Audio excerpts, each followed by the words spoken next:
Salt. In common usage, salt is a mineral. This is from Wikipedia, composed of sodium chloride. In the form of naturally crystalline mineral, salt is also known as rock salt. We're looking at the histories. Edible salt.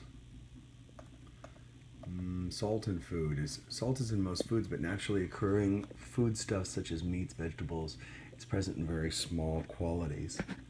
It's often added to processed foods such as canned foods and especially salted foods, pickled foods, snack foods, or other convenience food, where it functions as a preservative and a flavoring.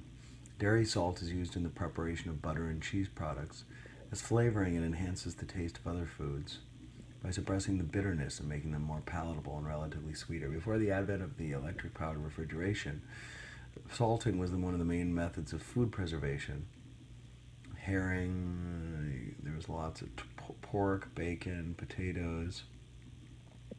Salt is used extensively in cooking as in flavoring. Cooking techniques such as salt crust and brining. The main source of salt in the Western diet, apart from direct use of sodium chloride, are bread and cereal products, meat products, and milk and dairy products. In many Eastern cultures, salt is not traditionally used as a condiment. In its place, condiments such as soy sauce, fish sauce, and oyster sauce tend to have a high sodium content and fill a similar role to table salt in Western cultures. They're most often used for cooking rather than as a table condiments. Sodium health.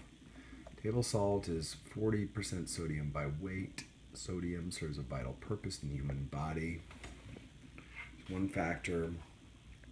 Most of the sodium in the Western diet comes from salt. The habitual salt intake in many Western countries is about 10 grams per day and is higher than that in many Eastern and Asia. The high level of sodium in many processed foods has a major impact on the total amount consumed.